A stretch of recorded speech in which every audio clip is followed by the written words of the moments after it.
Pick him up. Two of the big men towered over the unfortunate man curled up on the ground. Mo and Tuck, the two henchmen Manny trusted the most, as much as henchmen can be trusted at all, each grabbed an arm and roughly lifted the boy to his feet. The man couldn't stand on his own, so he had to be held down. "Please, Manny," the boy said weakly. "It's not my fault at all. I would never rob you. You know me." Manny headed toward him. He walked with a steady stride, using the baseball bat in his hand as a walking stick. It rang across the concrete floor, echoing off the walls of the empty warehouse. As he approached the guy, he leaned over and stared intently into his eyes. Then his trademark smirk appeared on his lips. In an almost friendly gesture, he patted the man on the cheek. Donnie, he said, as if he was overwhelmed with regret. "Here we are. Four guys who'd rather be anywhere right now. I know I had other plans. Lisa bought that little red license plate, you know. And get this, she took a friend with her." "Shit, what?" Mo exclaimed. The picture almost made him drop the poor guy. "I know, right?" Manny said, patting Mo's shoulder encouragingly. Then, addressing his target as if this was just a friendly conversation, he continued. "I mean, I had no idea she was bi. But between you and me, I think she's just enjoying the realization that she's about to be dumped. You know what I mean?" "Manny, please." "Anyway," Manny said, ignoring the man, "you can imagine why I'm not happy to see you. My guys here probably had other things to do." Nodding his head to the second henchman, he asked, "What about you, Mo? Do you have any plans for today?" "Right." "What?" Trying to hide his irritation, Took said, "My name is Took. It's that Mo over there." "Never mind." Damn henchman. He'd just killed a setup. What did it matter what their names were? For the money he was paying them, he should have named them Godzilla and King Kong. Turning again to the man in the center, aka Donnie, he said, "You've been working with me for, what, 3 years? I got you when my man Rick ended up behind bars. I thought you had what it took to run shit. That's what you told me. What exactly did you say?" "Manny." "That's right. You said I'd never regret giving you a chance. But ever since you got behind the wheel, I've regretted nothing. So far, 4 of my couriers have been robbed. Whoever did it somehow knew the exact time and route. You said you'd handle it, and I let you do it. But now—" Manny stretched out his arms and turned around, as if visualizing the space around him. In doing so, he let the bat dangle between his fingers. "Look, I know I screwed up. I know you did it, Manny. But I can fix it. Give me a couple of weeks, and I promise you that." "You know, I've known Rick for a while now." Manny interrupted him again, as if he was about to say something not important enough to listen to. "He's been like a brother to me. Ever since his father died, we were very close. He was the only person I could trust." Rick knew how to get his way. When he was my right-hand man, I never had any problems like that. I never, not once, walked into an empty warehouse. If someone was stupid enough to make an attempt on well, let's just say Rick was sure to teach them a good lesson. And believe me, when he was done, there were only honor students left in his class. 3 of the 4 men in the room laughed at that, as if they were a group of guys who were just talking non-stop. The only one not laughing was the one who was seconds away from losing control of his bodily functions. Manny said quietly, "But for some reason you just can't follow through, Donnie. My name is losing respect. People start to think I'm weak, that they can take what's mine. I can't let that happen." Manny, please," exclaimed Donnie with a desperate plea. Manny took a few steps backward. Abruptly switching gears, he asked carelessly, "Do you like that shirt?" "What?" Swiping the bat off his neck, he stretched out his arms and struck a pose. "My shirt, the one I'm wearing. You like it?" Embarrassed, Donnie said, Yes, I guess." Manny nodded in agreement, then said, "Me too. It cost almost $500, just for the shirt. When I was growing up, I never thought I could spend that much on one article of clothing." He grinned to himself and retreated to the wall. The 3 other men watched him strangely, perplexed as to what the hell was going on. As if to confirm Donnie's fears, he grinned and said, "After we paid so much money, it would be a shame to get blood all over everything. You know what I mean? So, Donnie, here's the dilemma I have regarding you. Maybe you can help me out." Finally, he turned to the trembling man. "Either you're the most incompetent lieutenant I've ever had, or you're the smartest spy I've ever had. What, come on, kid, you know I'm not a spy. Smirking, Manny shrugged and said, then it's just incompetence? Okay. Tell me who you're working with to steal my shit. We don't have to go through training. But if you keep hiding things from me, I'm not working with anyone. Manny lowered his head and shook it. Sighing, he said, okay, then we'll work on my swing. Manny, please, please, I'm your cousin. Next chapter. Manny tossed the bat into the trunk of the car. Manny rolled his eyes and asked, what? You said you were just going to scare him. Manny hummed, pulled his gloves off his hands and threw them in there as well. That's what I did, to the death. But, Mo looked confused before he said slowly, he was your cousin. So? The horror on Mo's face made Manny scoff. See? That's weak shit. That's why you'll never be in charge. You're too soft. Nobody's going to be afraid of you. You have to be like Stephen Curry to be respected for running shit. Tucker, the other henchman, saw an opportunity to get over it and finally stop being a faceless coward. That's right, boss. You should be a superstar. He purred. Manny shook his head and muttered, no, dumbass. You just have to be ready to shoot wherever you are. Manny reached into the trunk and pulled the car keys out of his dead cousin's pocket. Tossing them to Mo, he said, you know what to do. Make an order to the butcher and then pick up the car. Let me know when it's ready. Whatever Donnie had done, he didn't deserve all this. Hey, Tuck, Manny exclaimed, snapping his fingers in front of his face. Do you need me to hang out with him? No, Mo replied, slamming the trunk shut. Walking over to the driver's seat, he said, and my name is Mo. No one cares. Do it. As the car's taillights disappeared around the corner, Manny pointed to the real Tuck. Your nose is tickling my ass. Could you move it aside for a while to clean all that shit up? And use more bleach. I don't want to end up on the ID channel. Tuck nodded and went to follow orders as well. Manny, left alone, sighed tiredly and leaned against the wall. His lips pressed into a thin line and a look of remorse appeared on his face. Damn it, Donnie. Why didn't you just tell me who the hell you were working with? He thought, as his hands began to shake. All these emotions raging inside him were dangerous. Attachment makes people weak. Plenty of kings have found themselves facing the muzzle of a gun when they made an emotional decision. With so many wanting to take his place, Manny couldn't afford to show weakness. Who cared if Donnie was his cousin? Donnie was too much of a burden. Whether he suffered from stunning incompetence or questionable loyalty, he had to go. And the fact that he was family made the task even more urgent. People can't stab you in the back from afar. They have to be there for you. Right now, he had bigger problems. His real problem was a series of questions to which he had no answers. How could $750,000 worth of drugs just disappear? Who could have lifted all that merchandise? Who would have the guts to steal from him? Who would he have to take down to make sure it didn't happen again? And most importantly, how was he going to pay off the Colombians? An icy shiver ran down his spine at the thought of the Colombians waiting for their money. The Sanchez family had a notorious reputation. They were ruthless businessmen. Ruthlessness was literally a business strategy for them. They weren't just at the top of the food chain, they hovered above it like satellites. They didn't deal with two things, late payments and weakness. The reason they had chosen Manny as their distributor was because he was as ruthless as they were. But at this point, Manny risked showing them both of his weaknesses. If he couldn't find his product or make those who robbed him suffer, the Colombians would lose faith in him. And if they lost faith, they wouldn't need him. When they fired a guy, they didn't send a pink slip or a last check to the house. One option was to literally set him on fire.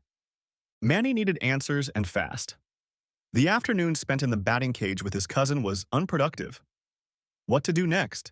If only he had a good right guard to replace him. But there was no suitable one. No one but Rick. His thoughts went back to the day he'd visited his longtime friend. Contrary to what he said, he hadn't gone there just to visit Rick. And no, he hadn't gone there for Tracy. No matter how beautiful she was, there was always someone even more beautiful. He'd cast her aside as soon as she'd broken things off with him. Manny actually went there to see how Rick felt about coming back to the family. Things hadn't been the same since Donnie had taken his place. The problem was that no one reacted to Donnie the way Rick did. There was something special about him that they reacted to. It was respect, They feared him, but they also respected him. Manny lost that when Rick left. Without respect, fear is empty and temporary. Screw Rick.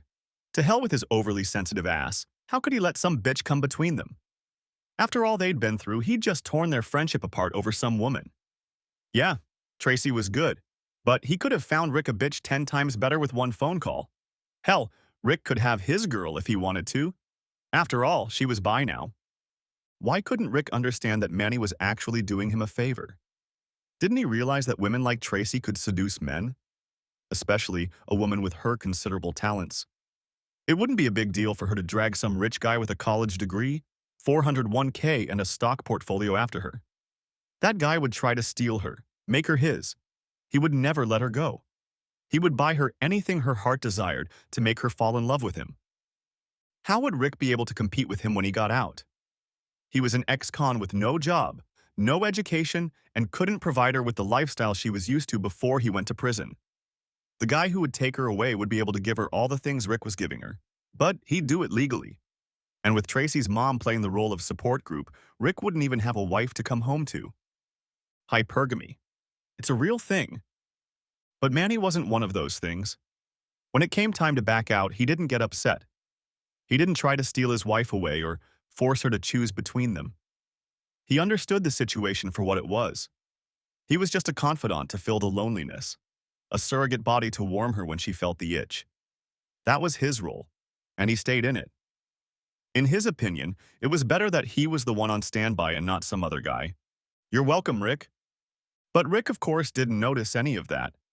He didn't like it when Manny stood up for the team. It was a dirty job, but Manny did it without complaint.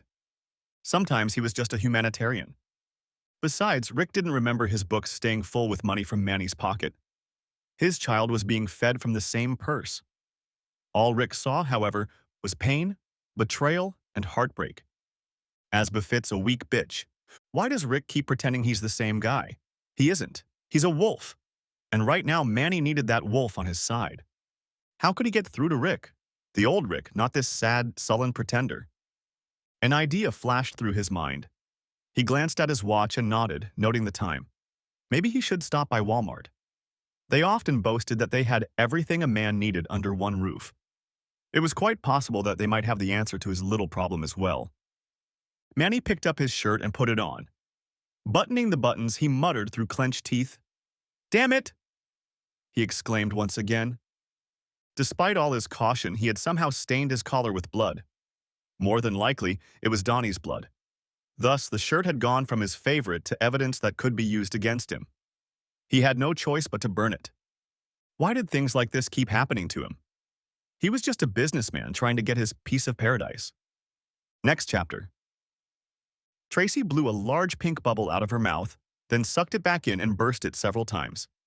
When the bubble stopped making a satisfying sound, she ran her tongue over the gum looking for another bubble. Next customer in line. She said it in a professional voice, carefully hiding the irritation she felt.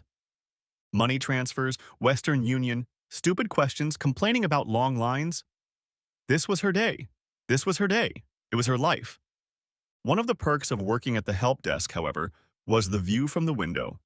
From where she sat, she could see everything going on in the front of the store. She could see who was coming in the doors, who was going out, who was trying to steal, which cashiers were being lazy, which ones weren't. Everything. So when she looked up, she gasped in surprise and horror as Manchester freaking Childs walked into the store. You could practically hear the sharp gasp as all eyes, devoid of the Y chromosome, turned to the entrance. The lust factor in the room intensified as Manny entered the room with the confidence of a red carpet celebrity. His appearance couldn't have been more grandiose as he moved in slow motion to the music. He hadn't come for shopping.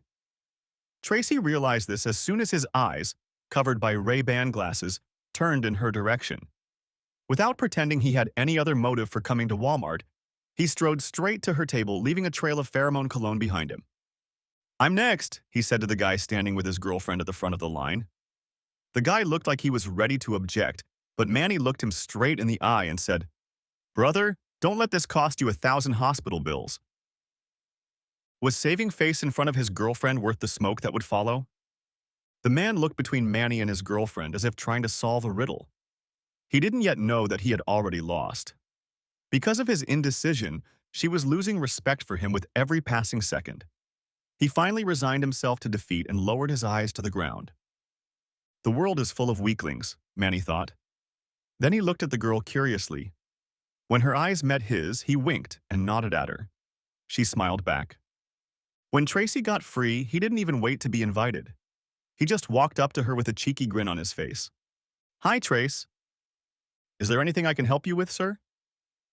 Tracy said it in her normal voice, as if she was no different from the 6 people he had just spoken rudely in front of. "Yes, in fact, you can help me in many ways. Take a break so we can talk." Still not paying attention to him, she asked, "Do you need to send money, receive money, or get a money order?" He smirked again. He looked you in the eye as he spoke, as if every word out of his mouth was a challenge. It demanded respect and attention.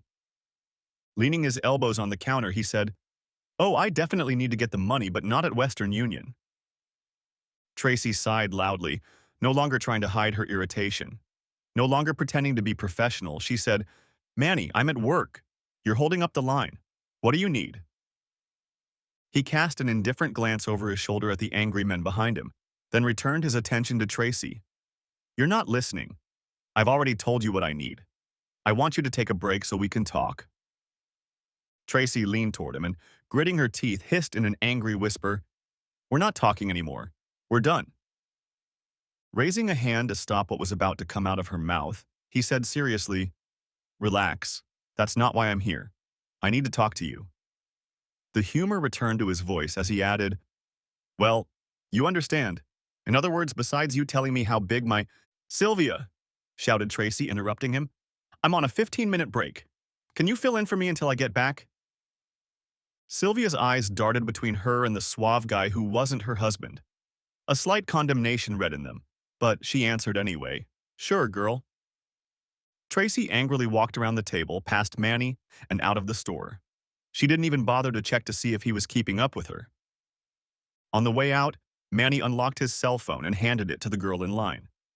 Completely ignoring the guy next to her, he said, "Put your number on there. I'll be back for it." With those words, he swept past her furious boyfriend as if the guy didn't matter. When he met Tracy on the street, he found that she wasn't so easily ignored. She rushed over to him and screamed, "What the hell, Manny? What do you want me to do? Get a divorce?" Manny grinned, shaking his head. "I take it Rick is still pouting at us." No, at us, Manny. There's you, and then there's me. We're 2 people who shouldn't have gotten involved." With a knowing smirk, he said, "You're not mad because you slept with me. You're mad that your husband found out about it." Tracy pushed him hard with both hands on his chest, but he barely moved. "Yes, I am angry. I'm angry about all of this. I'm pissed that my life is in the shitter, and you think it's some kind of joke? I thought you were supposed to be my friend." The cocky smirk left Manny's face for the first time. It was replaced by a genuinely contrite expression and a nod confirming her words. Truth be told, he liked Tracy. He liked spending time with her. She made him laugh, really laugh, which was rare for him. Having a girl like that was one of the many things Manny envied Rick for, though he would never admit it. He could always find a prettier girl, there was no doubt about that. But finding one he trusted the way Rick trusted Tracy, never. "My bad, Trace. You're right. I acted like a jackass. I'm sorry you're going through a rough time." There wasn't a hint of sarcasm in his voice, so maybe he was even being serious. But with Manny, you never know. Tracy crossed her arms over her chest and looked away. "If he finds out you're coming to my work, it'll be even harder for me. He barely notices me as it is." Then, turning to him, she asked curiously, "Why are you here?" "I need your help with Rick. You need to make him forget about this." Narrowed, skeptical eyes looked at Manny. "Why are you suddenly so concerned about his emotional state? You haven't even tried to call and apologize since you 2 fought." "I was trying to give him space. You know how he is." Tracy hummed and nodded understandingly. If anyone knew how stubborn Rick was, it was her. Feeling like he'd caught her on the hook, Manny gave her an innocent, Oscar-winning look and added, "I just miss my friend, that's all." "Yeah, but I miss him too." She said this with sad eyes fixed on the ground. Feeling encouraged by the direction the conversation was taking, Manny asked, "Can't you do something to soften it?" I know for a fact that you have certain skills that would make it impossible for him to get mad at you." With those words, he went too far. Tracy looked at him with a shocked look and pushed him again. "You can't talk to me like that, or look at me the way you do." That's probably what triggered his first suspicions. "How do I look at you?" "Like a child looks at candy."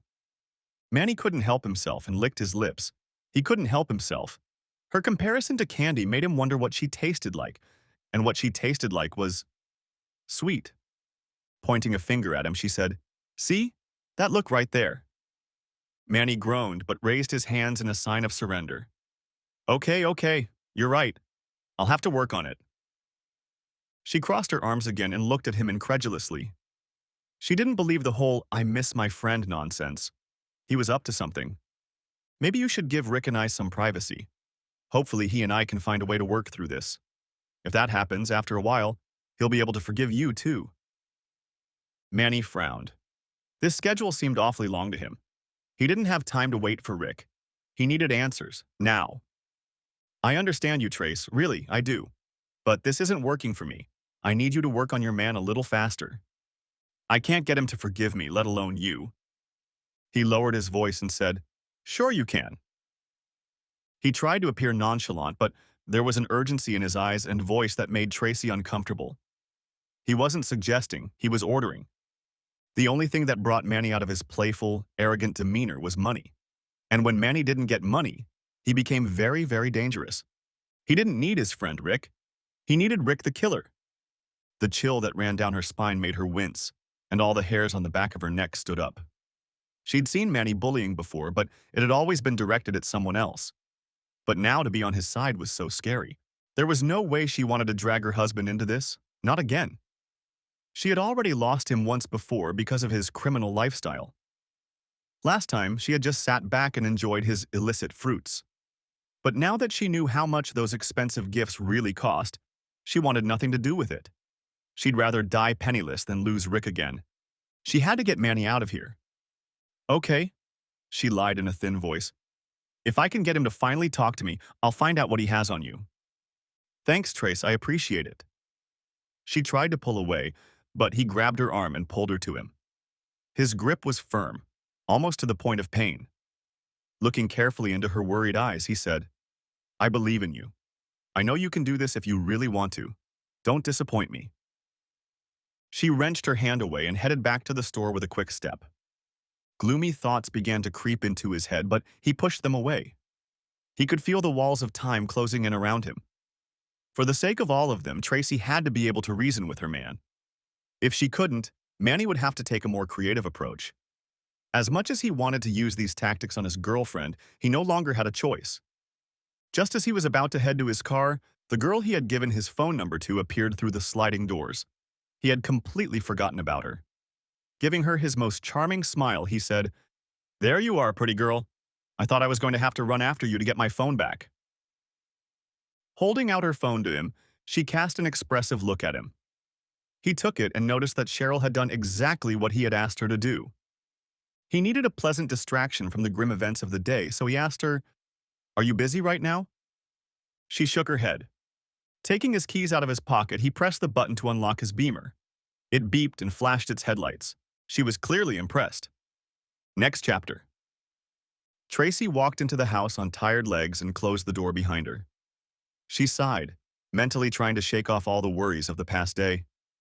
You'd think she was just tired after work, but she was dealing with an entirely different problem. She stopped when her gaze fell on her husband, who was sitting on the couch. He was sitting with Anya. They were both hunched over. That wasn't remarkable in itself. What was remarkable was what they were both doing. He was reading Anya's book Frozen to her. She was finally letting him touch her most prized possession.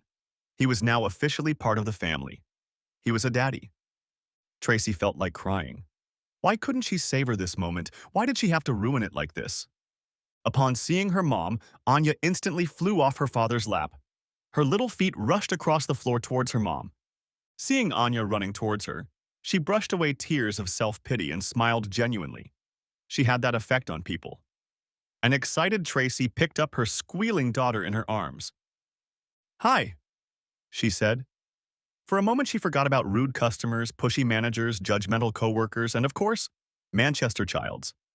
Her vacation was short-lived, however. Reality came back to her when her eyes met her husband's for a moment. He stared at her intently for a few seconds and then looked away.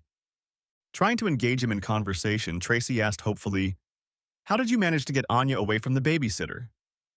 "I'm her father," he replied firmly. "I didn't have any interviews today and needed a break from resumes and job hunting, so I came to pick her up so we could spend time together." At least he was talking to her. That was something. She'd almost forgotten the sound of his voice by now. As warmly as possible, she said, "Thank you. You saved me a trip." He only hummed in response. And just like that, the Cold War began. "Really, Rick? Still?" she asked with annoyance. The seconds became quiet and awkward as she stood there, giving him a chance to say something, anything. "I love you. I hate you. Eat shit. I can't live without you. I got divorced because you cheated on me." Anything but that damned silence. But he didn't say anything, as he'd been silent for the past month. He just sat stone-faced, staring at something extremely interesting on the far wall. "You know what? Screw this," she said angrily. On the contrary, she gently lowered Anya to the floor. The girl, in turn, ran back to her lap, which she had left so her daddy could finish reading the book. Tracy, eyes flashing, rushed toward her room. Her hand grasped the doorknob, but she didn't turn it. She just stopped, as if in indecision. Turning her head back towards the living room, she said, "By the way, Manny showed up at my work." Rick's eyes flashed with anger. She laughed incredulously. "Oh, now you want to look at me. Once I mention Manny, I'll finally be worthy of your attention." His eyes lowered again. He growled and shook his head. "I bet that was fun. Did you enjoy spending time with your boyfriend?" he asked caustically. Tracy walked back into the living room. In a voice trembling with excitement, she said, "No, it wasn't fun, asshole. It was scary. He didn't come there to see me. He was asking about you." Now she really had his attention. He sat Anya down on the couch next to him and stood up. "What did he want?" he asked, looking at her for the first time for real. She was scared. He could see it in her face. Whatever Manny had done or said, she was shaken. Tracy rubbed the hand that Manny had grabbed her by. She thought she could still feel his fingers on her skin. "He wanted me to make you forgive him." "Why?" he asked with a chuckle. Throwing her hands up in the air, she exclaimed, "I don't know, Rick. But he didn't say he was giving me a choice." Rick became even more alarmed and asked, "What do you mean?" Tracy wrapped her arms around her shoulders and shook her head, as if trying to get rid of the feeling he had left in her. "He didn't ask me. He told me. Almost ordered me to make you talk to him. He—" She didn't know how to explain how he made her feel, nor did he care. So she sighed, held up her hands and said, "You know what? Never mind." She tried to walk away, but just like with Manny, Rick grabbed her arm to stop her. But unlike Manny, Rick's grip was soft and gentle. So the difference between the two men couldn't have been more stark. "Did he threaten you?" he asked with genuine concern in his eyes. Tracy shook her head and wiped her nose. "Not in so many words, but—" Rick nodded. Manny didn't need to voice his threats. People just knew that "or else" was meant silently. Despite his anger and displeasure with her, she was still his wife. His love for her made him protect her automatically. He would never hurt her or allow anyone else to. With a determined look, he grabbed her shoulders and pulled her to him, pinning her to him for the first time in years for security. Pressed against his hard chest, she closed her eyes and exhaled. Suddenly, all the emotions she had been feeling came rushing out of her in hot tears. She stood huddled against her husband's chest and cried. "Don't cry, Mommy," said Anya, sliding off the couch and running up to her. As Daddy put his arms around Mommy, she wrapped her little arms around her leg. "Daddy and I are going to make you feel better." That only made her cry harder. Her body shook with intense sobs. She wrapped her arms around him, trying to hold herself together. "I'm so sorry, baby. I'm so sorry," she repeated over and over between sobs. Rick didn't respond. He couldn't. Right now, he needed to shut himself off from all of this. His need to protect her didn't mean forgiving her betrayal. Perhaps the time for such a conversation had come. Perhaps it had already passed. But he needed to wait a little longer. He had more important things on his mind right now. Manchester, damn childs. Rick had made him a promise about Tracy and Anya. Everyone knew Rick and admired him. He was a man of his word. He refused to be a man who didn't keep his promises, even if they were in the form of threats. Resting his chin on her forehead, he whispered, "Don't worry. I'll take care of it. Manny won't bother you anymore." She immediately stopped crying and recoiled from him. She knew that tone of voice. She knew what it meant. "No, no!" She screamed, pushing him in the chest with her finger. "You won't do what I think you're going to do." In a deadly even voice, he said, "I'm just going to talk to Mr. Childs about the fact that he threatened my wife." "And what are you going to tell him?" His eyes were full of determination. In the same calm tone, he replied, "Enough to get my point across. How much or little I say is up to him." Holy shit, he was going to kill him. Tracy's first instinct was panic. She couldn't lose him, not again. If he went to prison again, especially for murder, 4 years would be a mere park pass compared to what he'd get. Praying she still had some influence left to calm his inner demon, she softened her voice and looked him in the eye. "Rick, kid, I need you to stay away from Manny. He's not worth it. You're doing so well. You're trying to get a job, you're a great dad to Anya, and you're staying out of trouble. But Manny..." "Manny what?" She paused, trying to find a way to articulate what she wanted to say.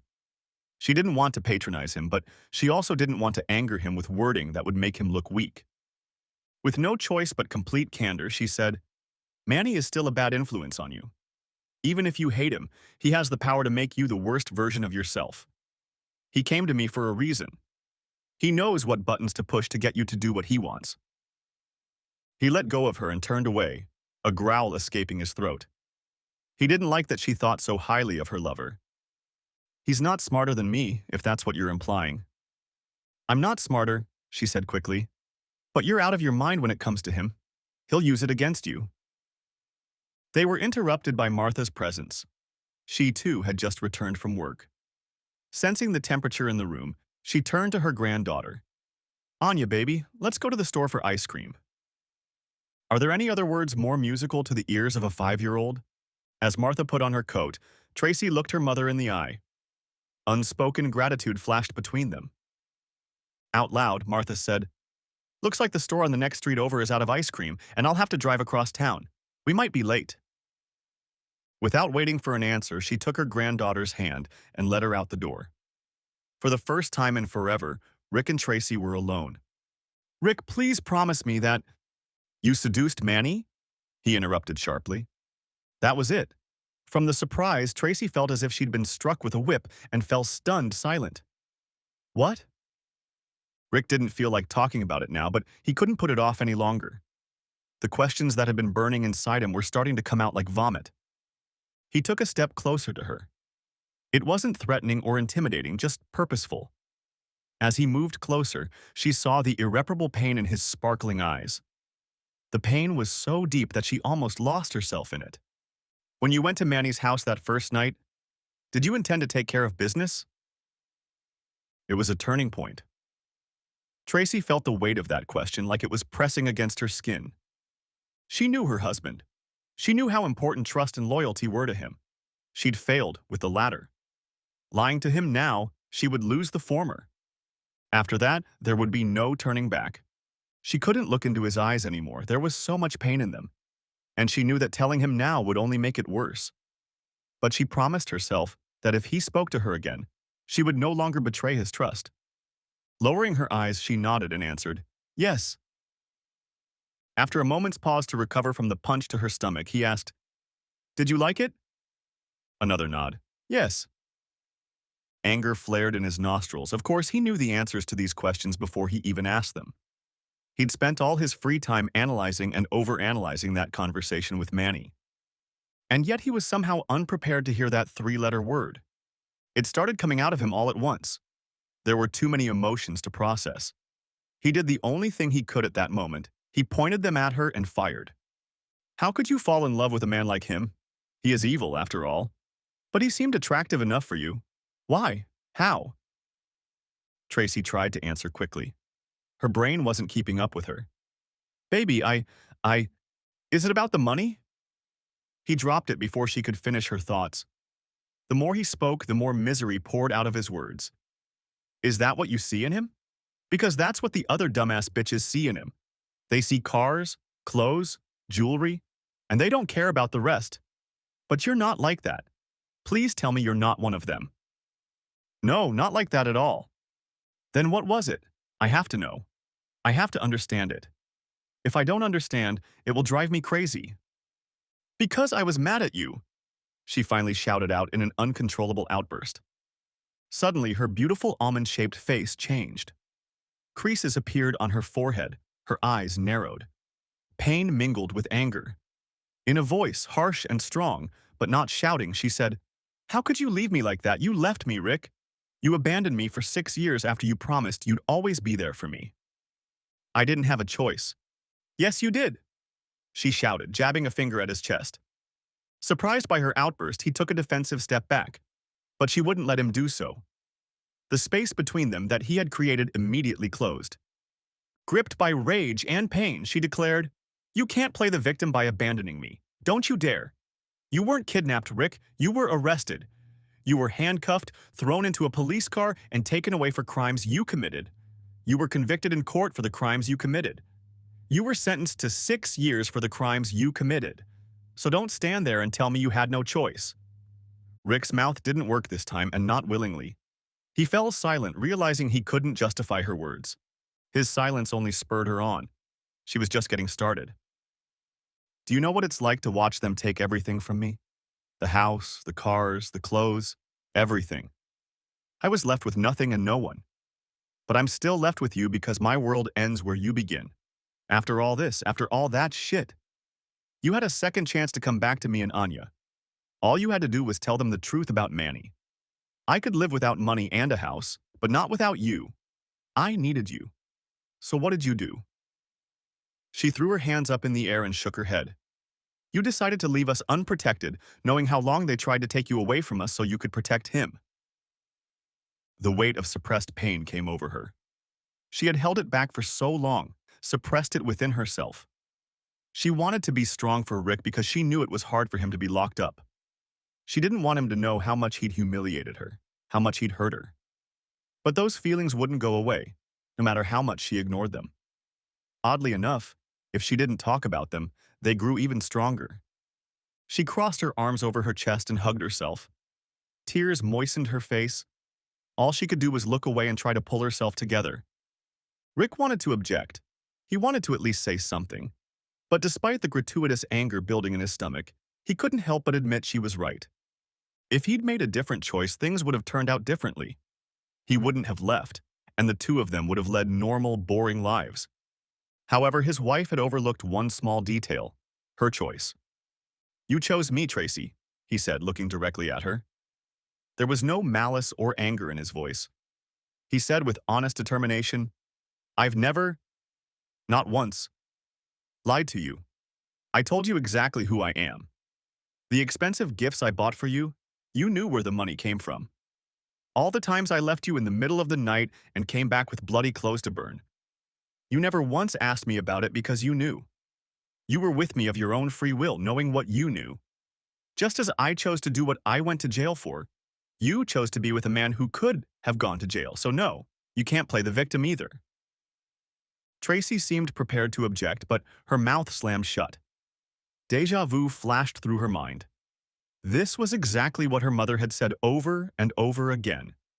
Only now did she feel her mother actually speak. None of them were victims, at least not without blame. Their fates depended on each other's choices, but it always started with their own. Battle fatigue came over them both. A few seconds passed and a contemplative silence fell between them. Both were lost in the mazes of their own thoughts. Her gaze was fixed straight ahead, as if she were looking through him. He, in turn, was staring at the floor in front of him. The silence was broken by Tracy. Sighing, she said, "You know what, Rick? You're right. I've blamed you for my humiliation for a long time, but it was actually my own choices that led to it. I chose to support you no matter what the people in the courtroom said. I chose that, and I'm going to have to live with it. But you know what? She looked him straight in the eyes. Determination burned in them, as if she owned her world. Rick's heart pounded in his chest, and he felt anger overwhelm him. She's going to leave me. I've taken her too far.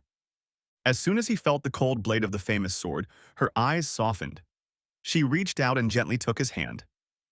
I would choose you again. I will always choose you because I don't know how to be without you. Manny can't change that. My mother, being broke, or even you can't change that. No matter how many times I have to choose you, I will always choose you, even when you don't choose me. She stood with a sad expression on her face. Looking at him, she finished, but I hope you will choose me. With those words, she left the room. Next chapter. Rick sat in the chair for what seemed like hours. Thoughts and feelings fought within him for dominance. Tracy's words hit him with the force of a cyclone. Pick me! She was right. He hadn't chosen her. He'd chosen his street honor over her. He'd chosen his reputation. He didn't want to be known as a snitch, no matter what it cost him. It cost him his wife and kid. Manny may have been like a brother to him, but his real family was the woman in the courtroom who cried when the police took him away. The pain in her eyes was incomparable to anything else. Rick considered himself indebted to the man who kept the money in his accounts, but really he was indebted to the woman who begged his mom to give her a car so she could drive 3 hours to see her husband. Money is easy, especially for someone like Manny. Love and time are irreplaceable. That's what Tracy had given him. That's what she'd chosen to give him. Part of Rick felt like he should forgive her, and the other part was telling him he had every reason to never speak to her cheating ass again. He had so many questions and so much pain in answering them. His head was full of images he wished he could forget if he could. Without forgetting, he would never be able to forgive her. But this wasn't about forgiveness, at least not yet. It was about choices. Rick rose from his chair and headed for Tracy's room. He had already decided that he would find the door locked, but that wasn't the case. The knob turned easily, as if it had been waiting for him. He swung the door open and saw Tracy lying in bed facing him. She was curled up in a ball. Rick heard sniffling. He stepped into the room and closed the door behind him. The mattress groaned, sagging under his weight. Aware of his presence, Tracy was still lying curled up. He placed his hand on her thigh. Her hand ended up next to his and lay on top of his. But she still remained in place. Sighing, Rick said, I have so many questions, Trace. I wish I could just forgive you. I know I should. But there are a lot of things bothering me. She didn't pay him any attention, at least not directly. In a voice devoid of energy, Tracy said, I'm tired, Rick. I'm just really tired. He knew she wasn't going to go to bed. He nodded his head sadly. He was very tired, too. Her hand clenched tightly around his arm. At the same time, he felt her pull him with her. Realizing what she wanted, he gave in, lay down behind her and pressed his whole body against her. She wrapped her arms tightly around his waist. He had to admit it felt good. It felt right. After a moment, he finally broke the silence and said, I choose you, Tracy. But I'm not sure I have the strength to forgive you. At least not yet. She brought his hand to her lips and kissed the back of it. Then, in a husky voice, almost a whisper, she said, It's a start. I agree. There were so many questions, so many concerns swirling around in his head. But like she said, he was tired. They would return to this conversation later. Then he would ask the hard questions. But right now, he just needed to hold her. Next chapter. Rick felt a touch on his shoulder. Abruptly awake, he turned and saw his mother-in-law looking at him. Sleeping next to him in her arms was Tracy. Until that moment, he hadn't even realized he'd dozed off. Wow, he was really tired. Hey, Martha, how are you? He asked in a half-asleep voice. Martha had to hide a satisfied smile as she looked at the two of them. Nothing in her house was broken or damaged, so she could only guess that their conversation had gone quite normally. But that wasn't what she was worried about right now. Something strange was going on, and it involved her brother-in-law. Some woman in my living room is asking about you. Confused, he replied, Huh? Who? Said, I think you need to go outside and talk to her yourself. Rick got up and went into the living room. Sitting on the couch was a woman he knew well, a woman he had known years ago. Cynthia? When she saw Rick, she jumped up from the couch, ran over to him and hugged him. Tears stood in her eyes. "Rick," she said in a shaky voice, "please, we need to talk." Part 2. What the hell is this? Thought Manny, awakening from a pleasant slumber. Who is this woman? It wasn't his girlfriend, Lisa. A vague memory of yesterday came over him. He remembered the batting cage, the trip to Walmart to talk to Tracy about convincing Rick to take the damn program. What was her name? Yeah, Cheryl. What a thing to find at Walmart. Taking Cheryl back to his penthouse, he began mixing drinks at his bar. His drinks had the desired effect. Cheryl relaxed, as did her inhibitions. Unfortunately, as the drinks were consumed, his memory became increasingly hazy. Lifting the blanket, he peeked underneath to verify his girlfriend's identity. Scraps of memories popped into his head. He had definitely had fun last night. There was a persistent noise in his ear, the same one that had once woken him from sleep. By now, he was awake enough to realize it was a cell phone. He walked over to the nightstand and picked up the phone to see what the dead man was calling him at 2:48 in the morning. He half expected it to be Lisa, wondering where he'd been missing and why he wasn't returning her calls. He hasn't seen or spoken to her since yesterday. Picking up the phone, he was surprised to find that it wasn't Lisa calling. However, it was another woman he was looking forward to seeing. In a lazy but chipper voice, still hoarse from sleep, he said, "Hello, Trace. Didn't expect to hear from you so soon. Tell me you have some good news. Maybe it's time for Rick and I to make up." There was silence on the line for a few seconds, so much so that Manny thought it had disconnected. Then, a deep voice, not Tracy's, spoke up. "Yes, it's time. I'm waiting for you at the warehouse. Come alone. I'll be there in 30 minutes. Click. A beep. Oh, shit. Derek. Manny's heart was pounding frantically. Droplets of sweat beaded on his forehead. Was he nervous? Why would he be nervous? After all, this was exactly what he wanted, to provoke him into a meeting. It seemed his little visit to his former lover had been a success. And yet it was damn Derek. He was unpredictable. Which Derek would show up? Would he see the wolf or the sad puppy he'd been pretending to be all along? Manny already knew the answer. After all, he had indirectly threatened the man's wife. Making up was the last thing on the agenda. However, the fact that Rick had shown up at all was good news. Rick he could handle. No problem at all.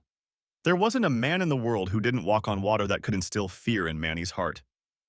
But just in case, picking up the phone again, he dialed another number. When the guy picked up the phone, Manny said, "Yo, Mo, guess who just called me?" "What time is it?" Mo yawned sleepily in his ear. "It's showtime. I just got a call from Rick. He wants to meet at the warehouse. I need you to get up and drive there." Then, after thinking for a moment, he added, "And take Tuck with you." There was a hesitant pause, after which Momo moaned and said, "Manny, it's about 3 o'clock in the morning." So? So after I took Donnie to the butcher and took care of his evidence car, I had to go back and help Tuck clean out the warehouse. We didn't finish until late last night. "What's your point?" Lowering his voice, he said, "Come on, man. Me and my girlfriend just spent the night, you know?" Manny sat up on the bed and, looking straight ahead, asked threateningly, "Mo, what does all this shit have to do with what I just asked you to do? Drop the case and get your ass over there." A groan sounded on the other end, after which he said, "Okay, I'll be there in about 45 minutes. 30, we both know it won't take you that long." At that, Manny ended the conversation and tossed the phone on the bed. Irrational irritation swept over him, leaving a foul taste in his mouth. Damn henchman. Maybe it was time to weed out the entire staff and start over.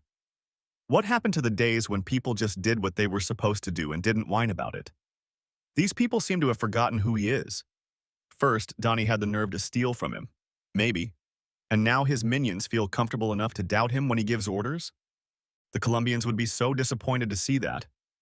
When Manny pulled up in front of the house, Mo and Tucker were already waiting for him. Their shared headlights illuminated the dark space in front of them. Manny looked around, trying to find any sign of Rick, but saw only his team. He turned off the engine and carefully got out of the car. Following his example, Mo and Tuck got out of the car as well. The trio of men met in front of their cars, turning their heads to survey their surroundings. "Do you see him?" Manny asked, trying not to give away the nervousness in his voice. "No. Are you sure he said he'd be here?" Oh, he's here. Manny grinned to hide the feeling of anxiety creeping up his spine. Then, in a cocky voice, loud enough to cause an echo, he shouted, "Are you here, Ricky?" Silence ensued. Only the crickets answered him. Manny dropped his hand to his belt and strained his hearing, hoping to hear a response. He didn't know what game Rick was up to, but it would be a shame to make Tracy a widow tonight. The silence was interrupted when a voice came from behind them. "Yeah, I'm here." Turning around, they saw Rick step out of the shadows and walk calmly toward them. Manny cast Rick a glance around, looking for signs of some sort of deception. In a half-joking manner, he asked, "What the hell is this? You're Batman now?" Ignoring Manny's attempt at a joke, Rick said, "I see you didn't come alone like I asked. Apparently you needed some emotional support from the cheerleading squad." Then, tilting his head and smirking, he asked, "Are you afraid of me, Manny?" Manny pretended not to notice the look Mo threw at him. Instead, he chuckled lightly, as if his heart wasn't like the legs of a horse hitting the ground at full gallop. His hand gripped the pistol on his belt even tighter. "Don't flatter yourself. That fearlessness works on everyone else, but not on Rick." He noticed Manny's hand, the slight tremor in his voice and the way he adjusted to Rick's movements to ensure a controlled distance between them. Rick was making him nervous, and both guys knew it. "Good. Right," Rick hummed unconvincingly, walking past them towards the warehouse. Turning his back to them, he asked caustically, "And they were with you when all your shit got stolen?" That stopped all three men. They looked at each other with questions in their eyes and then looked at Rick. How did he know about this? Manny's eyes narrowed suspiciously. After a few seconds, his hand was no longer on his belt, nor was the gun. It had been retrieved from its hiding place and displayed right in front of him. The barrel was pointed directly at the back of Rick's head, and his finger was clenched. Before Manny could begin his interrogation, Rick calmly turned to face the nozzle, as if he expected to see it. "No, I didn't steal your product." He answered the unspoken question with a tinge of impassioned irritation. He said it as if it was silly to even think about it. Manny studied him for a moment, but the only thing he saw was an impassive poker face. As if to wave him and the gun away, Rick turned back toward the warehouse. He stood at the door, utterly bored, waiting for one of them to open it. "How do you know about this?" Manny asked, still not lowering his scope. He looked at Mo, however, and with a nod of his head, he pointed at the door for him to open it. If he was going to stuff Rick's lying ass with some hot shit, he'd prefer it be inside where he could control the sound of gunfire. The door opened and the trio stepped inside before Manny locked them in. Only now he relaxed a little, though his gun was still aimed at the target. Rick was in his house. This was his world. Here he was a god. He decided who lived and who died. For Rick, entering the warehouse was akin to going back in time. It had been years since he'd seen it. He felt as if he had entered the school during a high school reunion. A flurry of old memories mingled with what had been added since he'd last seen the place. Rick looked around nostalgically. Manny cleared his throat impatiently to bring him out of his reverie. "Answer my question, brother," he commanded, his fingers dancing over the trigger. Rick finally looked up at him, chuckled slightly, and said, "Everyone knows you got mugged, dumbass. You can't keep something like that quiet. The streets are talking." Then, with a knowing smirk, he asked, "Do the Colombians already know about it?" Manny didn't answer, but he didn't need to. It was a rhetorical question anyway. The two of them knew how it all worked. The Sanchez family had so many eyes and ears on the streets that they could be considered omnipotent. Time, at least in Manny's case, was borrowed from an evil loan shark. The desperation in Manny's demeanor was obvious, even underneath all the bravado. Rick cast a glance at his poor minions. They stood, trying to look cool and intimidating. He remembered Took and Mo. Before he'd been behind bars, they'd been a couple of small-time thugs robbing 7 to 11s and liquor stores. How they'd gotten into Manny's personal squad remained a mystery. It wasn't that hard to solve, though. They were big, scary-looking, but most importantly, dumb as hell. They were so dumb that they didn't even have the brains to be scared that they were totally screwed. When the Sanchez's come for the king, they usually clear the entire chessboard. Queens, knights, pawns, everything. If these two henchmen knew what hellfire awaited them, they'd have the same worried look in their eyes as Manny. Rick asked carelessly, "Where's Donnie?" Both henchmen looked at Manny with an uh-oh expression. Rick looked around the room and threw a curious look that turned to disbelief when the answer to his question sounded almost to himself. "Holy shit, you gotta be kidding me," he exclaimed. "Tell me you haven't done something as stupid and dirty as killing your own cousin?" The guilty silence made him pinch himself sharply on the bridge of his nose and sigh. Of course he'd killed Donnie. As Lieutenant Manny, he'd be the logical scapegoat. And we all know that scapegoats are the first to be sacrificed for the greater good. At least say you're absolutely sure he's the one who robbed you.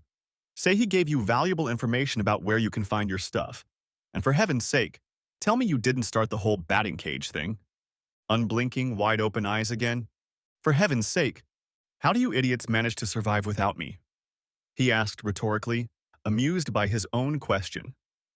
Manny needed to shut Rick up. Spurgeon and Scarecrow looked like they were ready to sing like a teenage pop group, and these know-it-alls were on a roll. For a guy who wasn't interested in returning to the game, he definitely had a lot of deep knowledge. Narrowing his eyes, Manny said, "Unbutton your shirt." That only made Rick chuckle. "What, you think I'm wearing a wire?" By this time, Mo and Tuck were beginning to realize what was going on. Looking at them with heavy, wary eyes, they too drew their guns and pointed them in Rick's direction.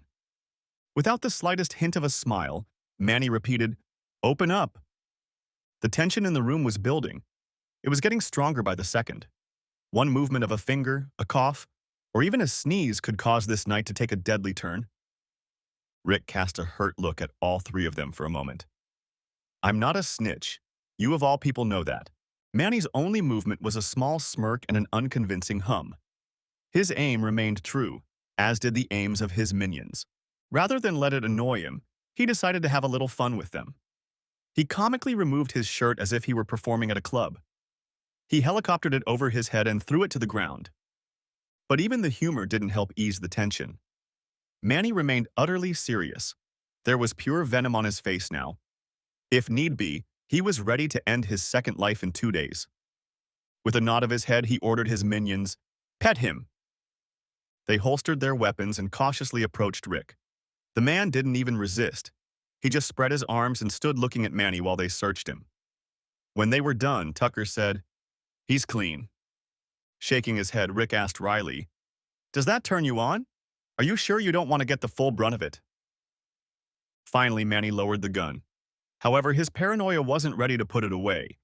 He just held it in his hand. Out loud, however, he asked, "So did you come all this way to see the old hangout spot, or do you really need something?" Rick snorted angrily. With an angry look on his face, he admitted, "I actually wanted to punch you for that little stunt you pulled with my wife yesterday. But you didn't come alone like I asked, so..." Finally, Manny smiled and chuckled. It was the first thing Rick had ever said that he believed. "Well, don't let Tuck and Mo stop you," he said invitingly. "And they're not stopping me," Rick replied, oblivious to their presence. "In fact, it was Tracy who talked me out of it. She doesn't want me to go back to jail because of you, although I doubt there's a single cop who wouldn't pat me on the back for getting rid of you." Manny couldn't help but feel a rush of nostalgia. Frankly, he missed the man. Rick's arrogance in thinking that 3 men with guns couldn't stop him from doing what he wanted was so comical as to be impressive. Manny put the gun away with an amused expression on his face. At that, he said, "You'd be surprised. Half of them either work for me or are regulars." Rick could only shake his head in disgust. "Are there any good cops?" "I'm sure there are, but he's probably sitting in Narnia somewhere, riding a unicorn and chasing a leprechaun." They both laughed, for the first time since it had become clear that Tracy was a disgusting case. For a moment, Rick almost forgot that he hated the man. In that brief exchange, the friend he remembered appeared. Manny was like music. His fun, charismatic, and laid-back personality could get stuck in your head even if you didn't want it to. You could hate him to the core and yet hum his tune for hours. Rick frowned and looked at Manny. Quite sincerely and openly, Rick said, "I need to cut you out of my life forever." "What do you mean?" "I mean that you were my best friend, Manny. Honestly, I don't think anyone other than Tracy will ever be as close to me as you are." Manny nodded in agreement. He felt the same way. "But..." With a sigh of regret, Rick continued, "You don't realize how toxic you are to those around you. Look how you treat the guys who let you get close. You entertained my wife when I was locked up. You threatened her to get her to do what you wanted. You even destroyed Donnie. Truth be told, brother, you're not a very nice man. Few things could pierce Manny's Teflon skin. He didn't care about his feelings or the feelings of others. Emotions were annoying little things that made men weak and weakness the enemy. From Rick's lips, however, it sounded hurtful, more than it should have. Manny's mouth curved into a vicious grin again. Turning to the other two in the room, Manny said, "Watch this, boys. We're in for some entertainment tonight. Pastor Derek Morrison is here to teach us how to be better men." The other two chuckled. Picking up on the joke, Mo asked, "Boss, isn't that the guy who held up Tommy on the bridge to get information on the new team settling into your territory?" "Yeah, that's him." Tucker, unable to resist, also asked, "Didn't he put Vinny in the hospital for 2 weeks? I saw him limping the other day. He hasn't been the same since." Nodding his head and grinning, he said, "Damn, Mo, you're right. He used to do that too." Everyone but Manny noticed that he was still confusing his minions. This time, they just let it pass their ears. There was no point in correcting him. Turning to Rick, Manny grinned and said, "Come to think of it, Pastor, I don't think you're the one who should be giving us lessons like that. You don't seem to be a very nice person either." Rick laughed in relief and nodded his head. He'd known Manny long enough to not let shit like this hurt him too much. In a calm voice, he said, "I never said I was innocent. I never even said I was a good guy. But at least the people who love me get love back." "Yeah. And look what it got you." The fire returned to Rick's eyes, filling them with anger. Manny, of all people, shouldn't have the damn nerve to say things like that. "Tell me, what has to happen for you to disappear from my life forever?" Rick said, no longer hiding his calm. "There, now we've had our talk," Manny thought, closing the space between them. Rick's calm and collected demeanor made him nervous. Angry Rick, on the other hand, was something to deal with. In his cold, obliging voice, he said, "It's simple. You're going to help me find the men who did this to me, make them suffer, and get the money I owe the Colombians. If you can do that, I'll keep you. Besides, I'll give you enough money to start over. No more dead-end jobs, no more living with your mother-in-law. You and Tracy will be able to live like you used to." "All I'll have to do is sell my soul," Rick said, more to himself than to anyone else. "Sell my soul? What am I, the devil now?" Manny laughed and threw his head back. "When did you have time to become such a soft-hearted bitch? Did prison do this to you or Tracy? It's not worth—" It was all he could utter. The anger in Rick's eyes flared instantly. He moved so fast that Manny didn't even have time to draw his gun. Before he knew it, Rick had grabbed him by his shirt and pinned him with his back against the wall. When Manny came to his senses, he managed to grab his gun. Unfortunately for him, Rick was ready for him. He grabbed Manny's wrist and slammed his hand into the wall behind him.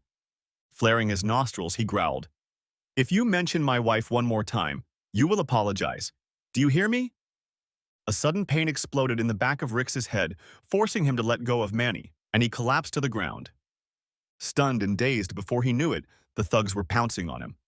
"You better go home, Pastor Rick. This is a grown man's business. You're not a wolf. You're just—" Pride. It often ruins a man. Sometimes people make egregious mistakes when everything seemed to be in their hands. Before he could finish that thought, Rick reached out and grabbed his shirt. He then stepped back to punch him. Mo practically folded into a lump. That was more than enough to incapacitate him. Rick blocked his path. Reaching into his pocket, he pulled out a small photograph.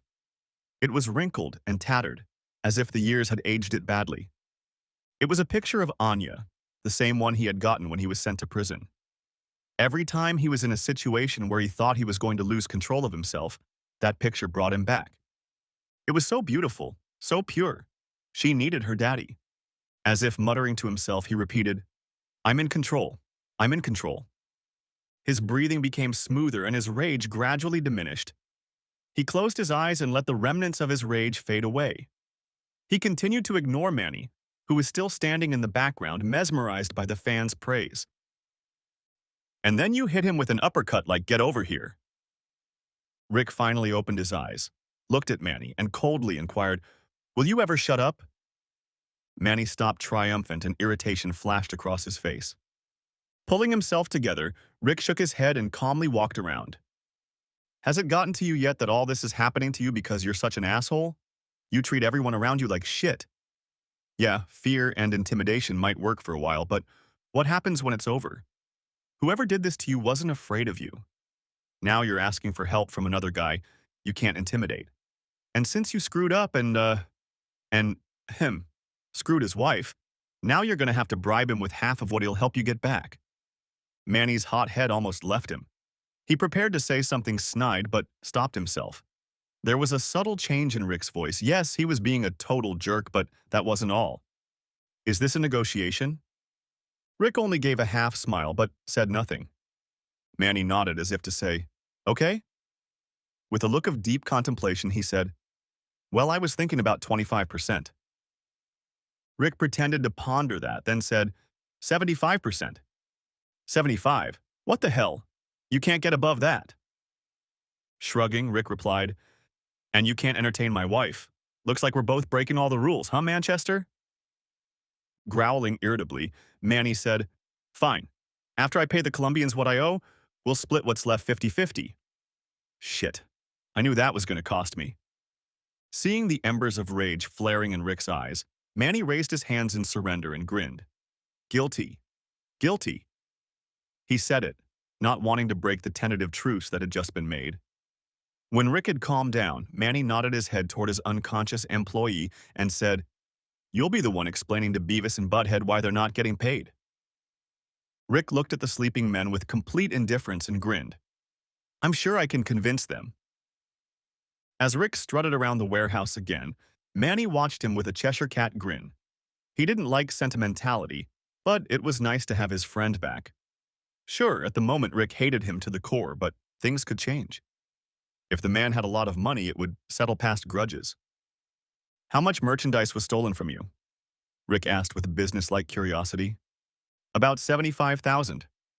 Rick nodded again. And how much was it sold for? I could have gotten about 2.5 for it, he replied, pleased with himself again. After calculating in his mind, Rick shrugged nonchalantly and began to walk away slowly again. He stopped when he saw a strange coloring on the floor. To the casual eye, it wasn't conspicuous, but to someone like Rick, it was practically a neon sign. Tapping his foot on the stain, he said, I see you didn't clean up the plastic, or is it someone else? None of your business. Frowning, Rick replied, it is my business. I'm not going to go to jail for you again. You're dirty and bright. You do stupid things like that. This, he said, tapping the discolored stain with his foot. That's blood. As soon as those asshole forensics guys shine a black flashlight on it, it'll turn into evidence. If I'm getting involved in this case, I need to know who it is so we can get ahead of it. Grunting in agreement, he said, okay, that's Donnie. But that stain shouldn't be there. I told those two bastards to clean it up. Shaking his head disappointedly, Rick said, I think you need to change your hiring practices. Yes, I'll have HR look into the matter. Pinching himself on the bridge of his nose, Rick sighed and said, at least tell me you got rid of the evidence yourself instead of trusting one of those two to do it. Dude, screw you, spat out a panting Mo, finally waking up from his slumber. He got to his feet, albeit a little wobbly. Rising to his feet, he looked at Rick and said, you got me. Boss, please let me off this bastard. Please. Manny chuckled and looked him over from head to toe, almost like a referee trying to assess a boxer after a knockout.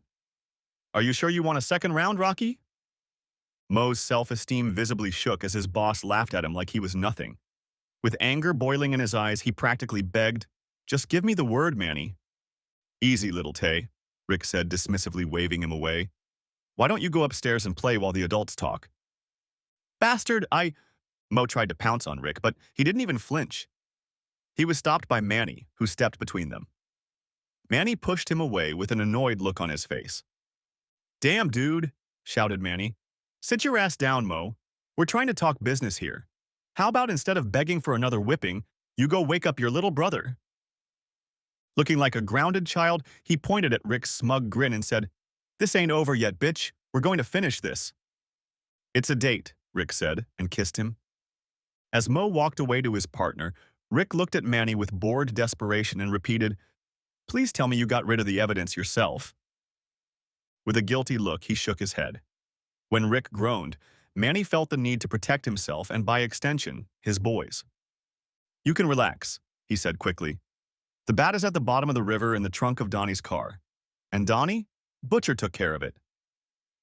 Still looking unconvinced, Rick asked, Is that what you know? Or what he told you? By this time, Mo had woken Tuck up. He had been listening the whole time and was getting more and more furious by the second. Intervening in the conversation, he said, In case you haven't noticed, we're getting along just fine without you. The boss drives a Beamer and I drive a Rover. He lives in a penthouse. What about me? I live in a condo.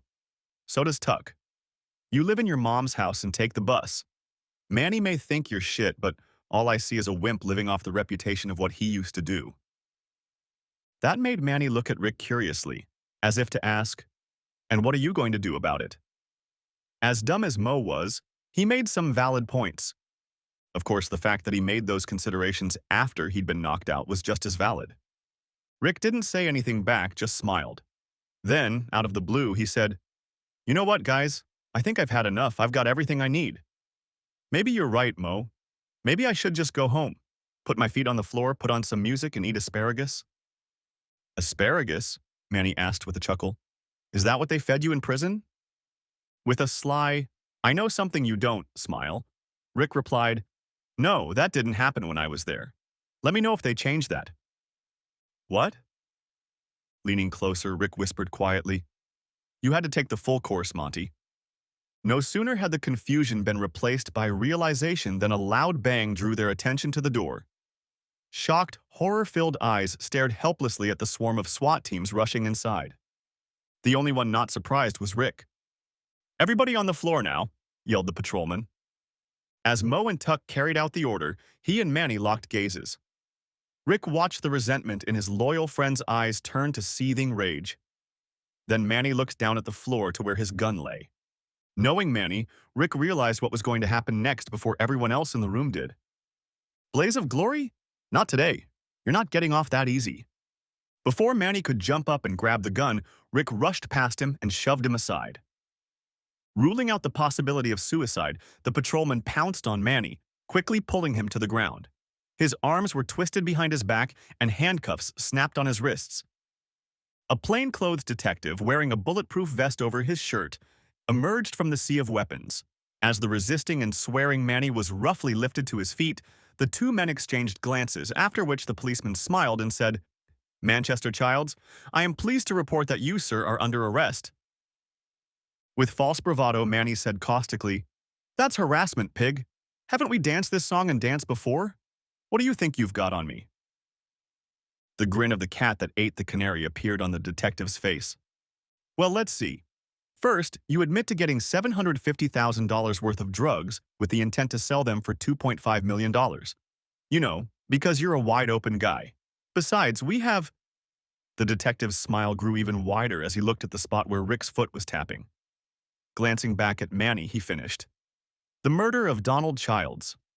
And now, thanks to your big mouth, we know where to look for clues. He looked at Rick, who nodded his head and added, And if memory serves me correctly, I'm pretty sure you'll find the weapon in that room over there. Rick, you're a goddamn snitch. You have the right to remain silent. You have the right to an attorney. I will destroy you. Do you hear me? Anything you say can and will be used against you in a court of law. Rick shook his head mockingly in Manny's direction. If ever there was a time to shut up, now is the time. Manny, seized by irrational rage, lunged at Rick.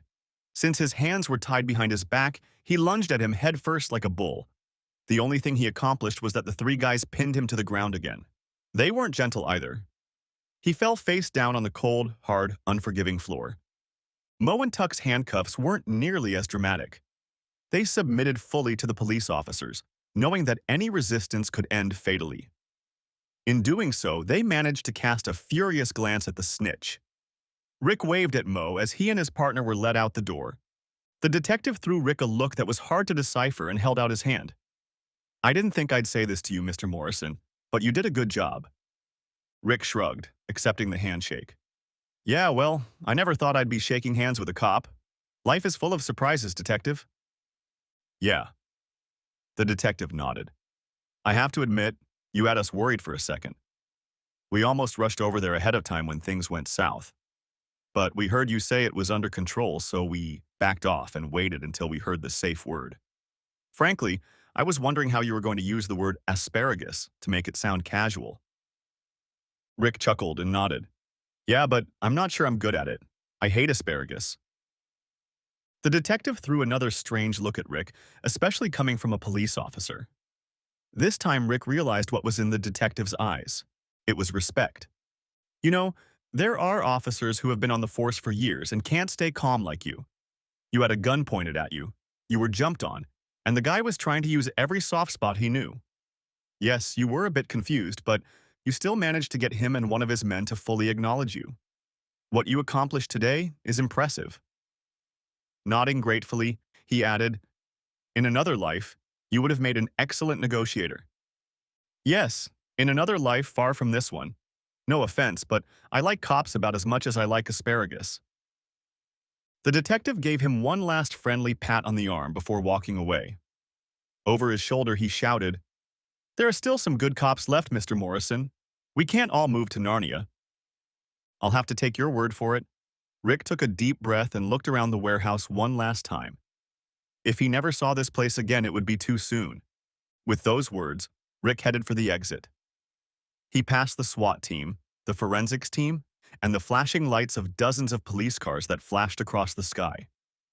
He found the car he was looking for, opened the passenger door, and got in. Officer Giuliani looked at him with a proud expression on his face.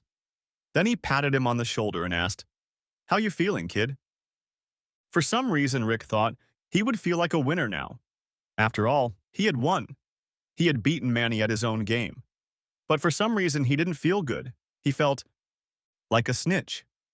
He answered that question honestly and leaned back against the headrest with a sad sigh.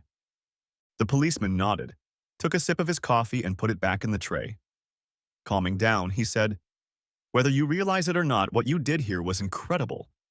I was surprised when you called me and told me you wanted to do the right thing about Manchester, but I'm not the least bit shocked. You are one of the rare people out of prison for the crimes you committed. You genuinely want to rehabilitate yourself and become a better person, even if you have to give up easy money to do so. It's people like you that give me hope and keep me at this table. Thank you for that, kid. Looking at him, Rick sighed uncertainly. He looked exhausted, as if his whole soul was tired.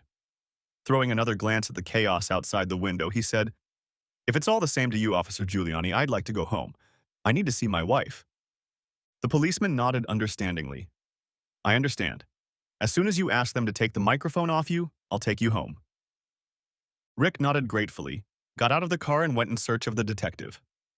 Next chapter. When Rick reached home, sunlight was streaming into the living room through the blinds. He tried to slip quietly through the front door without waking anyone, but Cynthia barely had time to close her eyes. She lay on the couch in a shallow sleep, and her eyes opened as soon as she heard movement. She didn't know what she expected to see. Her heart had yet to accept that her husband might be dead. Could he just be on the run and hiding from Manny? Donnie was so smart. He wouldn't go out with a psycho like Manchester, knowing he wanted to kill him, without a backup plan. But the look on Rick's face when he caught her gaze wasn't good. It was sympathetic. Did you find him? She asked with hope in her voice. Damn, Rick sighed, as if searching for the right words. Then he explained. When I was leaving here last night, I stopped by my probation officer. He knows the cop who's investigating Manny. Cynthia gasped in horror. What the hell? You went to the cops? Yes, I had to. She jumped up from the couch and screamed, I asked you to go and talk to Manny about Donnie, not the damn cops. Oh God, this is bad. This is bad. If they search the house, Donnie's definitely missing. What are me and the kids gonna do if he goes to jail?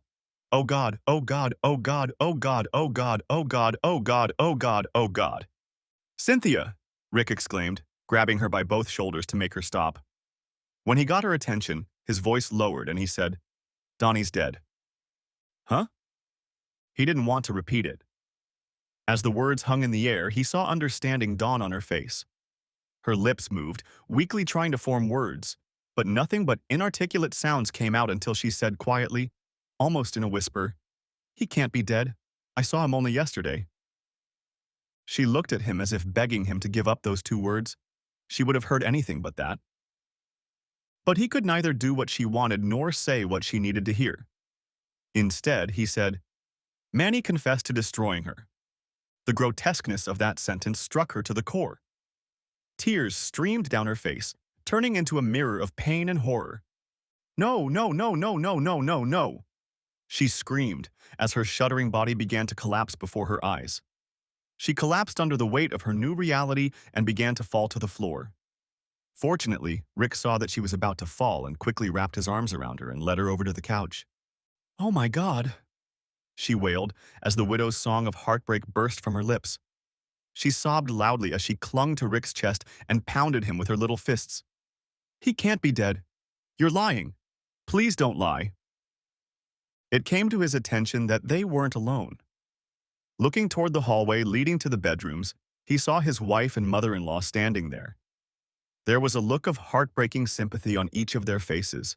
The woman in Rick's arms was bitterly mourning the end of her world. When he and his wife met their gazes, she got a good look at his face. The bruises from his run-in with Mo and Tuck were now clearly visible. Her worry for the woman evaporated as she now had new worries. Rick?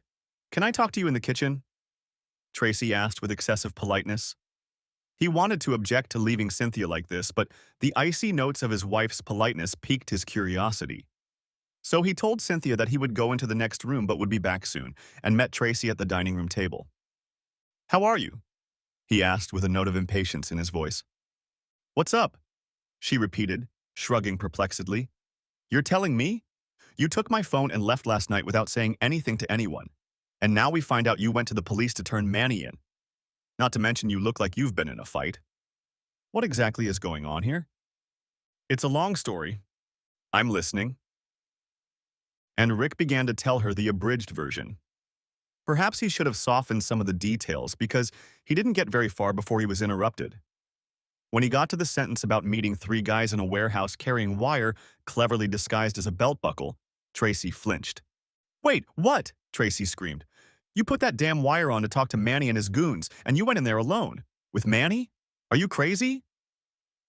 Rick was somewhat discouraged by her choleric answer. Then he felt insulted by her hypocrisy. Yes, with Manny. The same dangerous criminal you've been having an affair with for God knows how long. Indignation immediately appeared on her face and she replied, So that's why you did it. You risked your damn life to get back at me. Petty revenge? Isn't that why you had fun with him in the first place? Martha, who had quietly entered the kitchen and was sitting off to the side, noticed the conversation was spiraling out of control and losing meaning. With each retort, they were getting louder and louder, descending lower and lower down the rabbit hole of drama. No doubt their grief-stricken guest in the living room had already heard every word. Will you both stop? She sharply exclaimed, causing the couple to instantly stop bickering and turn toward her. Moving closer and lowering her voice, she said, This poor woman has just found out that her husband has been beaten, and you two are sitting here arguing about it. This is not the time, place, or way to discuss it. This is about her right now, not the soap opera you two are making. Do you understand me? Like scolded siblings, they both lowered their heads. Almost in unison, they said, Yes, ma'am. She sighed, as if enjoying the silence, and said, Good. Then, turning her attention to her son-in-law, she continued, That woman needs to go to the police. No doubt they'll be looking for her with lots of questions. It would be best if she got ahead of them and had someone by her side. I know you've had a rather, adventurous night, but we can't let her do this alone. That's why I think we should go with her to the station alone. Nodding at her wisdom, Rick said, I was just thinking the same thing. She stroked his unshaven cheek affectionately, as if rewarding him for being smart and agreeing with her. Then she gave him a merry look and said, Before we do anything, I think you should do something very important first. It's probably the best thing you can do for someone right now. What's that? Take a shower. She said it with a wry smile. It broke the tension in the room and the 3 of them laughed. Rick left to rid them of his stench. Tracy tried to leave too, but her mom grabbed her arm. You know he did that for you and Anya, right? Tracy lowered her eyes and nodded. I know that Manny coming to work with me scared him a little. I could see it in his face when I told him. She grinned bitterly, then added, That's what made him finally stop ignoring me. Martha smiled admiringly. I don't think there's anything in this world that would scare that man more than hurting you two. He doesn't even fear for his life. He risked it because Manny became a danger to you, and he'd gladly do it again. But that's what scares me, Ma. He could have died tonight. I can't lose him again. I won't survive it. Tracy became so agitated that she broke into sobs. Martha pulled her daughter to her and hugged her tightly. She lovingly stroked Tracy's head and said in a comforting whisper, "It's time for you two to learn to communicate. You need to be able to tell him without anger or resentment. Then you can both do what you do best. Fight for each other until your last breath." Tracy nodded, resting her head on her mother's shoulder. A determination settled in her like she'd never felt before. This was exactly what she was going to do. She was going to fight for her family and her marriage. But first, she had to defeat herself. She had to finally let go of the simmering anger that was constantly bubbling up inside of her. Every time she thought about life without Rick, the knife of betrayal stabbed into her. Yes, she was the one who had cheated, but he had cheated first. He cheated on Manny when he decided to keep her with him longer than he should have. Had Rick's love for his family so overshadowed his love for Manny that he chose him? That's exactly what he'd done when it came down to it. He'd chosen Manny, so she did too. Rick was right about one thing. Her act had been petty. She could admit that. But that didn't make her feel any better. She loved a man who didn't love her with the same fierceness. But she'd told Rick yesterday that she'd always choose him in the end, even if he didn't choose her. And nothing about that sentence would change. Next chapter. Making the choice to do what he did was the hardest thing for him to do. It was like he was forcing himself to be something he wasn't. But when Manny showed up at Tracy's work yesterday, he had to make a decision about what was more important. In fact, he was once again faced with the same choice he'd made almost half a decade ago. Street honor or family. For him, that choice had never been about Manny. Sure, Manny had been his best friend at the time, but Rick would have done what he did for any member of his team.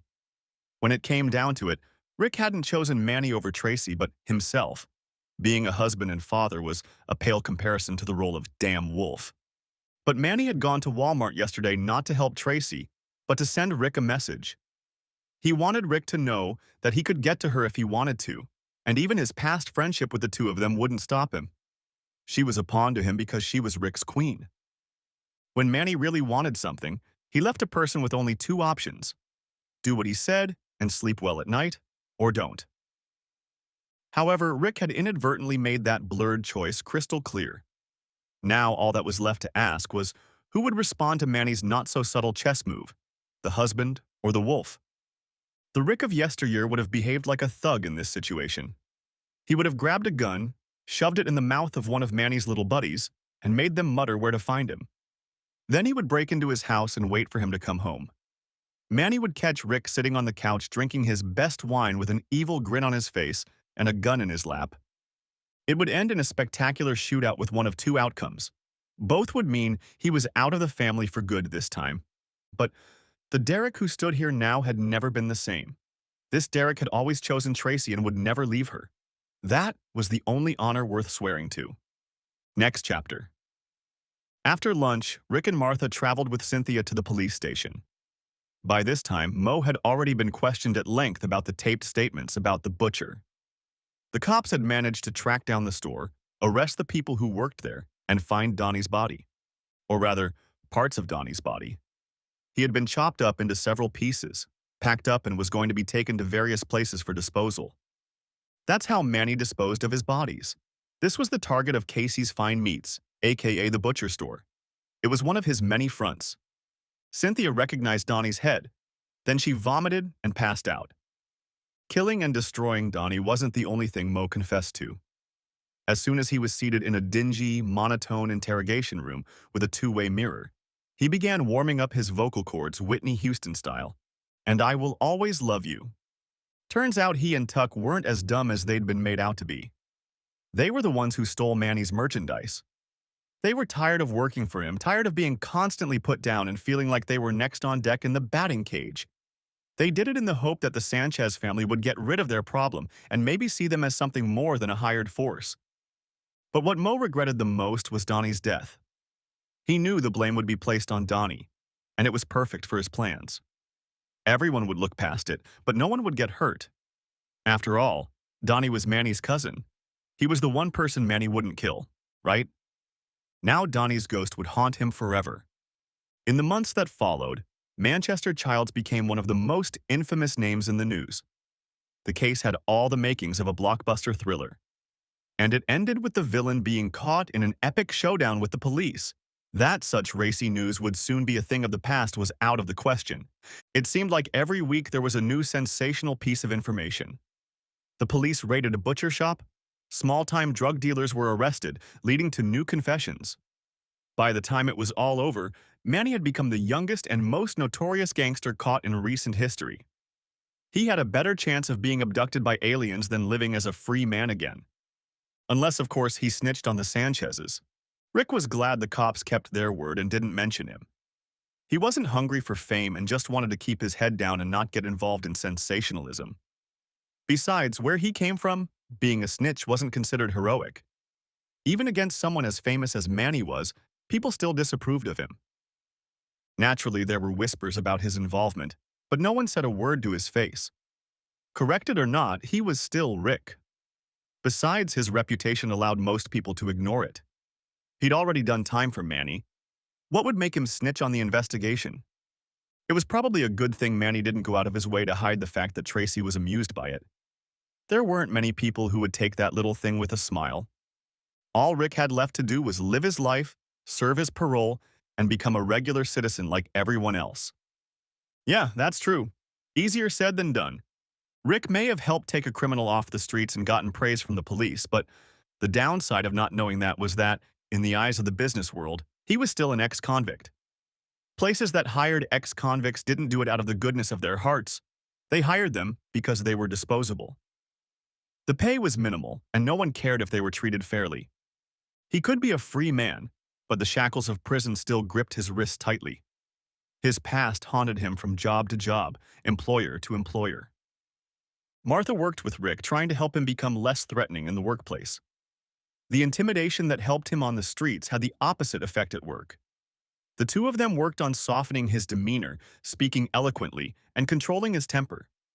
He tried to incorporate all these lessons into his life, hoping that one day someone would see him as a person trying to be a better person. But we all know that life doesn't turn out so neatly. Like the stink of a skunk, nothing he has done has spared him from a criminal record. Imagine listening to your short, middle-aged, out-of-shape employer belittle you in front of everyone because it feels good to make fun of the big man, or the hopeless feeling of being blamed every time something goes missing. How about accepting that women in the office feel unsafe, even though he did nothing to make them feel that way? It was like that in all of his jobs. Pride was a hard pill to swallow, especially if you had to wash it down with shitty sandwiches and stuff every day.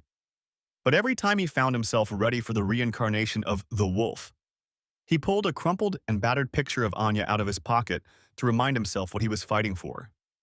And then finally life smiled on him. Martha had started dating a nice man she had met. After not dating for so long, she was already getting rusty. But he had been kind and patient with her.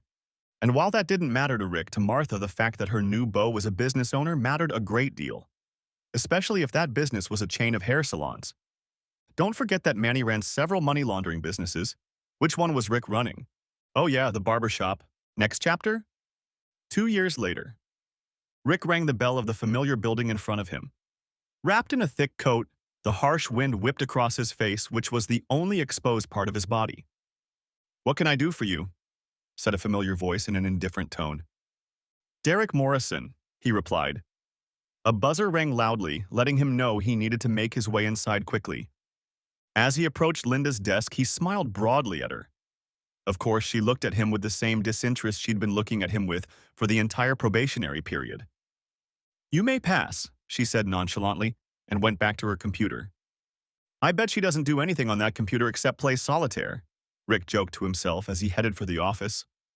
Lightly tapping his knuckle on the glass of the open door, he caught Officer Giuliani's attention before he walked in and sat down. "Mr. Morrison, good to see you today," he said, opening the manila folder that lay directly in front of him. Rick nodded his thanks and then continued. "This is your last probationary visit. I, for one, couldn't be happier. You're a pain in my ass." "Well, it's a big ass. I think you can handle it," Rick said jokingly. Besides, I think you're going to miss me. I'll miss you like a headache. An adorable headache. Throwing him a blank stare over his glasses, the policeman asked, "Is there such a thing as a charming headache?" At that, they both laughed. For Rick, this last visit was bittersweet. He was glad he was finally off probation, but he would definitely miss Officer Giuliani. That man, that cop, had had a profound impact on his life, and he was definitely one of the good ones. It was nice to see that there were those left who didn't have to go to Narnia. The rest of the visit went by pretty quickly. Rick didn't have to pee in a cup, didn't have to talk about his job search. He liked working at the barber shop. He got along with his coworkers, he had regular customers, and he was making decent money. Now he and Tracy had their own apartment downtown and even a new car. Things were finally looking up. When Officer Giuliani took him outside for a cold weather smoke break, he said, "By the way, congratulations on the birth of your child. I know I'm probably 7 months late. Do you know what you're having?" Glowing with pride, Rick replied, "Anya is having a baby brother. His name is Noah." "Noah?" Officer Giuliani repeated and nodded, running that name through his head. "I like it. Really biblical." "Yes, that's why I chose it." Noah was the man who survived the flood that wiped out everyone else. He chose his family and listened to the voice that told him to do right by the world around him. Smiling proudly and shaking Rick's hand, Officer Giuliani said, "I'm glad he did that." When the two men parted for the last time, each was left with the realization of the profound impact the other had on their lives. There are people who come into your life for a season and people who stay for a lifetime, but even the shortest relationships can have lasting effects. Next chapter. Rick brushed the snow off his feet onto the mat before turning the key and unlocking the front door. He didn't feel like listening to Tracy's words about spreading snow on the mat. He smiled to himself as he repeated the thought. His front door, where he lived in his apartment with his family, it sounded nice. "Dad?" That's what greeted him inside as the tiny imp rushed toward him. Picking her up in his arms, he tickled her belly. "You're getting too big for Daddy to pick you up. What does Mommy feed you?" "Hot dogs," she squeaked, trying to break free of his fingers. Tracy walked over to him, holding onto her bulging belly. Her swollen bare feet made almost no sound as she stepped onto the carpet. Standing up on her toes, she kissed him and then looked disapprovingly at his shoes. "I knocked all the snow off them," he excused himself, already realizing where this was going. She replied with a disgruntled look. "They're still wet, Rick. That's why I'm telling you to take them off outside before you walk across my carpet." "Okay, okay." He gave in. Setting his daughter on the floor, he took off his shoes and carried them to the hall closet. Then he turned to his wife and with an exaggeratedly open hand motion, as if to ask, "Satisfied?" She only rolled her eyes irritably. Rick could only stare at his wife in amazement. How could a woman be so beautiful? Perhaps he was biased.